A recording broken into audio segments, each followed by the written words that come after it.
आज के समय में लोग दो प्रकार का संग करते हैं। एक सत्संग, दूसरा कुसंग, जिसके लिए आपने सुना होगा, कहा गया है संग तारे कुसंग डुबोए। यानी अच्छा संग यदि हम कर रहे हैं तो हम इस भव सागर से तर जाते हैं, और यदि हमारा संग गलत पकड़ा गया तो हमारी जिंदगी नर्क से भी बदतर हो जाती है, यानी जीवन बर्बाद हो जाता है एक संग की वजह से।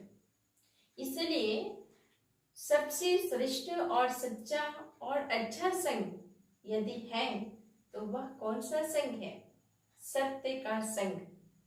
सत्य जो एक ईश्वर है, जो परमात्मा है, उस एक परमात्मा का संग ही सत्य का संग हुआ। बाकी दुनिया में जो भी संग है वो सब क्या है? कुसंग है, जो हमको डुबो देता है। हमारी जिंदगी, हमारी रास्ता, हमारे जो जीवन जीने की जो शैली है उसे बिल्कुल ही बदल देता है। जैसे कि एक शराबी का संग पकड़ ले, आप भी शराबी बन जाएंगे।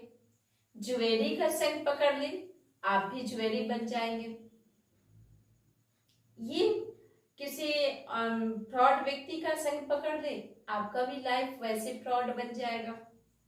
लेकिन यदि परमात्मा का संग पकड़ते हैं तो क्या होता है?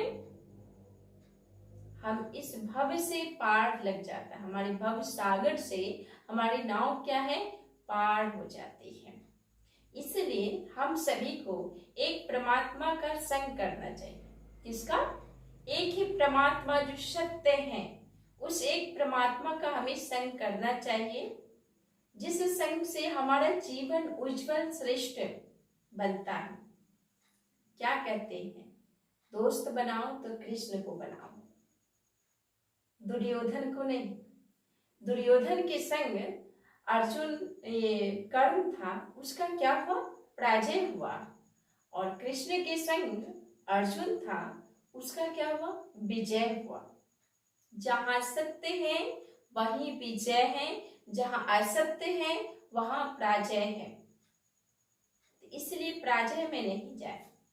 जैसे कि देखा गया है पुष्पल का संग, आपने रामायण तो अवश्य देखा होगा। रामायण में एक सीन आता है जो कैकेयी का बुद्धि बदलने में मंथरा को कितना समय लगा? कुछ मिनट में उसकी बुद्धि को बिल्कुल ही बदल दिया, है ना। उसकी बुद्धि ऐसी बदली जो राम को 14 साल का वनवास हो गया और राजा दशरथ को स्वर्गवास हुआ और बेटा मां से अलग हो गया।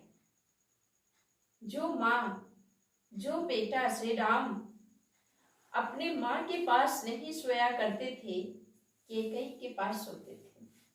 अपनी मां का दूध नहीं पी करके कैकेयी का दूध पीते थे। उस मां ने उस बच्चे के लिए क्या किया? वनवास दिया। उसकी बुद्धि इतनी कुटिल बन गई। किस वजह से? किसके वजह से? मंथरा की वजह से। तो आज उस समय तो एक मंथरा थी जो राम में एक कैकेयी को भड़काया, लेकिन आज के समय में तो मंथरा तो बहुत सारे हैं जो हमें अपनों से दूर करते और अपने पास लाते हैं। जो तुम उसको छोड़ दो, तुम उसको पास नहीं जाओ, उससे बात नहीं करो। तो मेरे भाई एवं बहन या मेरे प्रियजन हितैषी जो भी हैं, मैं तो समस्त संसार को अपना परिवार मानती हूँ। आपके लिए एक सुझाव मैं देना चाहूंगी, जो जीवन में कभी भी कोई व्यक्ति आपको यह सलाह दे जो आप फलाने व्यक्ति को, फलाना कार्य को छोड़ दो जिससे आपके जीवन की उत्पत्ति हुई, उसको छोड़ने का कोई सलाह दो, तो व्यक्ति को आप अच्छा नहीं मानना। वो आपका हितैषी नहीं, आपके लिए अच्छा नहीं सोच रहा है, आपके लिए वो बर्बादी का एक रास्ता बना रहा है, जिस रास्ते पे चल करके आप बर्बाद हो जाएंगे। यदि रियली में आज के समय में माता पिता अपने बच्चों को समझाते हैं, कभी डांट भी देते हैं। क्यों? जो तुम उससे बात नहीं करो, तुम उसके पास नहीं जाओ, तुम ये कार्य नहीं करो, ये सही नहीं है। क्यों बोलती हमें? क्योंकि वो हमारे जीवन के बारे में हमारे लिए अच्छा सोचते हैं और माँ बाप अनुभवी होता है। हम आज उनके बच्चे हैं उनके सामने, लेकिन हमसे डबल उम्र होती है उनकी। तो जितना व्यक्ति का उम्र बढ़ता है उतना उसके अंदर अनुभव बढ़ता है। वो अपने अनुभव के आधार पर दुनिया को जिए होते हैं। इस आधार पर वो हमें राय या विचार देते हैं। लेकिन बच्चे क्या करते हैं? थोड़ा सा मैं बात ही तो करता हूँ, थोड़ा मैं उसके साथ घूम ही तो लिया, कौन सी मैं गलत किया? लेकिन थोड़ा सा ही तो बात की, कई ने मंत्रा से की थी, क्या हुआ? पूरा परिवार बिखर गया। हंसता खेलता खुशहाल परिवार क्या हुआ? बिखर गया। और जहां पे खुशी प्रेम भाईचारा था, वो घर में गम और दुख के सिवा कुछ नहीं था। ऐसे परिवार बन गया था। तो इसी प्रकार से जो व्यक्ति आपको ये सलाह दे, जो आप उसको छोड़ के मेरे पास आ जाओ, मैं आपसे रियली सच्चा प्रेम करता हूँ, तो ये आपकी भूल है। जो व्यक्ति, सबसे पहले बात हमें ये समझ लेना चाहिए, जो प्रेम हमेशा निस्वार्थ होता है। यदि कोई किसी से प्रेम करता और वो कहेगा जो तुम मेरे लिए ये कार्य करो, मेरे लिए तुम इस चीज को छोड़ दो, मेरे लिए क्या तुम ऐसे जी सकते हो, तो समझ लेना वो प्रेम नहीं कर रहा है, वो अपनी स्वार्थ पूरा कर रहा है आपके पास। इसलिए प्रेम यदि रियली में कोई करता होगा, एक परमात्मा ही सच्चा प्रेम कर सकता है। बाकी दुनिया में कोई भी व्यक्ति सच्चा प्रेम नहीं करता। क्योंकि प्रेम शरीर से नहीं होता, बॉडी से नहीं होता है। प्रेम तो आत्मा से होती है। आत्मा और परमात्मा का मंगल मिलन का ही नाम प्रेम है। जिस प्रेम में आत्मा जब डूबती है तो उसको अनुभूति एक अलग से अनुभव होता है, अलग से खुशी मिलती है। जिस खुशी के लिए क्या कहा गया? अति इंद्रिय सुख। पूछना हो तो गोपियों से पूछो। अति इंद्रिय सुख का अर्थ ही हुआ, इंद्रिय सुख जो होता है सीमित होता है। जब तक यह इंद्रिय हमारा है, बॉडी है, शरीर है, तभी तक तो मैं इसका खुशी का या सुख का अनुभव कर पाऊंगी। लेकिन अति इंद्रिय अविनाशी सुख होता है, जिस सुख का कभी अंत नहीं होता।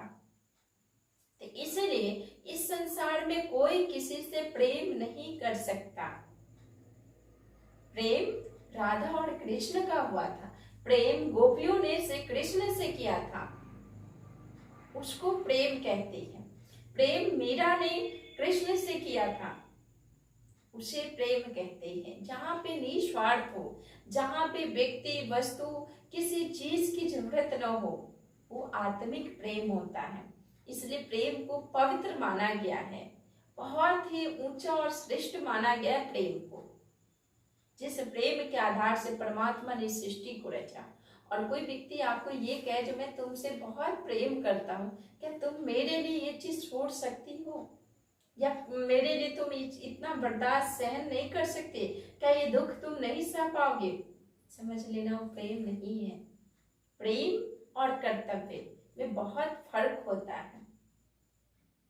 है ना? तो आज के समय में प्रेम तो कोई करता नहीं।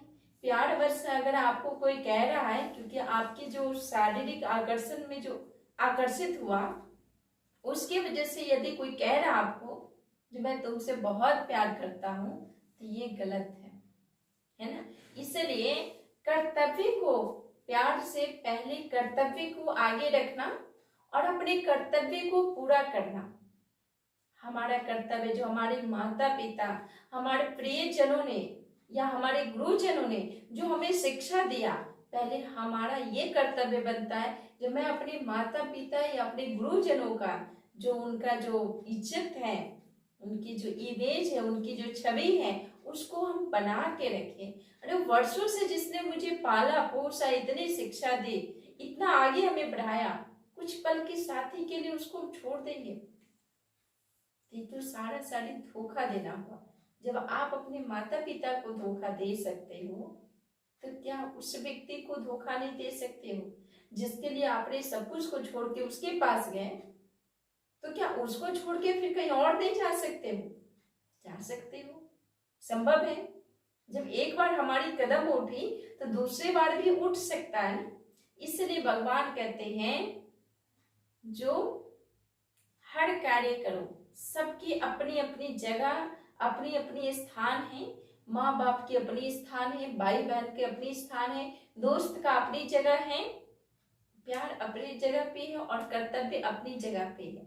इसलिए सबसे पहले अपना कर्तव्य को सर्वोपरि माने, क्योंकि क्या कहा गया, कर्म ही महान है, कर्म ही श्रेष्ठ है। तो इसलिए हमारा जो कर्म है, पहला कर्तव्य हमारा बनता है अपने माता पिता या अपने गुरुजनों को, जिन्होंने आपको इस लायक बनाया, वो आपकी जमीन है, जिस जमीन पे आपने चलना सीखा, और आज उसी जमीन को आप लात मारोगे तो फिर कल जमीन मिलेगी आपको चलने के लिए? नहीं। थोड़े पल के लिए कोई मिलेगा तो आपको आसमान में उड़ना सिखा तो देगा, लेकिन कितना देर आप उड़ेंगे, फिर तो नीचे ही आएंगे ना। तो इसलिए सोच समझ के अपना कदम उठाना। इसलिए हमेशा भगवान कहते सत्य का संग करो। सत्य ईश्वर है, उसे एक ईश्वर का संग करोगे तो तुम्हारा जीवन सुखमय होगा, आनंदमय होगा। इतनी खुशियां आएगी, इतनी खुशियां आएगी जिसकी कोई सीमा ही नहीं है। इसलिए सदा खुश रहे, उस एक परमात्मा का संग करें और सबको उस एक संग में ही रंगे, सबको उस परमात्मा के संग में रंगने की शिक्षा दे, प्रेरणा दे। आपकी कर्म ऐसी हो जो आपसे लोगों को प्रेरणा मिले। बहुत अच्छा है कि स्लोगन आता है, जो कर्म हम करेंगे हमें देख और भी करेंगे। अगर ये बात याद रहेगी तो आपसे कभी भी बुरा कर्म नहीं होगा, है ना। इसलिए हमेशा याद रखेंगे, हमें देख करके और भी लोग करता है तो आपका कर्म इतना श्रेष्ठ हो जो उसको अच्छी प्रेरणा मिले। ओम